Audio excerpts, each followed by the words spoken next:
नमस्कार मंडळी, welcome back to my channel.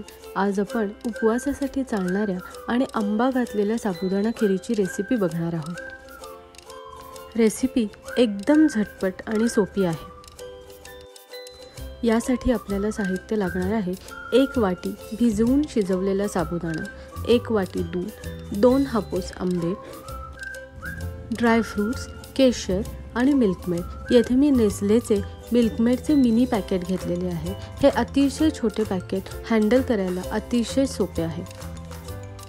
सर्वप्रथम साबुदाणा नेहमीप्रमाणे रात्रभर किंवा 5 ते 6 तास भिजवून ठेवायचा आहे आणि भिजवलेल्या साबुदाण्यामध्ये पाणी घालून तो छान शिजवून घ्यायचा आहे। या खिरीसाठी तुम्ही खिचडीसाठी भिजवलेला साबुदाणा थोडासा बाजूला काढून ठेवला तरीही चालेल।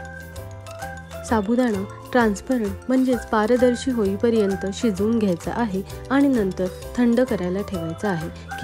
यानंतर आंब्याच्या फोडी करून घ्यायच्या आहेत। येथे मी 2 हापूस आंबे वापरलेले आहेत। आंब्याच्या फोडीऐवजी तुम्ही आंब्याचा रस केलात तरी चालेल, पण या खिरीमध्ये फोडी जास्त छान लागतात, कारण का साबुदाणा आणि फोडी वेगवेगळ्या एकदम छान दिसतात।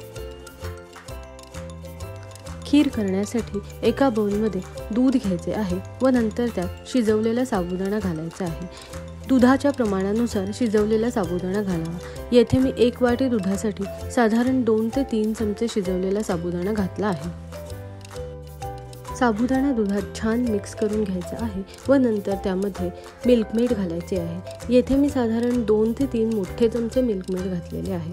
तुम्हाला जर मिल्कमेड वापरायचे नसेल तर तुम्ही साखरेचाही वापर करू शकता किंवा मधाचा देखील वापर करू शकता। नंतर मिश्रणामध्ये वेलची पावडर आणि आंब्याच्या फोडी घालून सर्व पुन्हा एकदा छान मिक्स करून घ्यावे। आंब्याच्या फोडींमुळे या खिरीला छान असा केशरी रंग येतो। मिश्रण छान एकसारखे करून घेतल्यानंतर थंड होण्यासाठी फ्रीजमध्ये ठेवावे।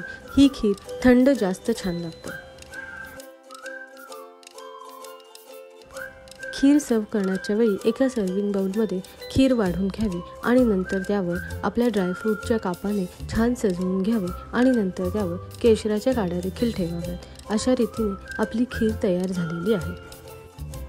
तुम्ही देखील आंब्याच्या या सीझनमध्ये उपवासाच्या दिवशी ही झटपट होणारी आंबा साबुदाणा खीर नक्की तयार करून बघा आणि तुम्हाला जर माझी ही रेसिपी आवडली असेल तर माझ्या चॅनलला नक्की सबस्क्राईब करा आणि रेसिपी लाईक आणि शेअर देखील करा। व्हिडिओ शेवटपर्यंत बघितल्याबद्दल खूप खूप धन्यवाद।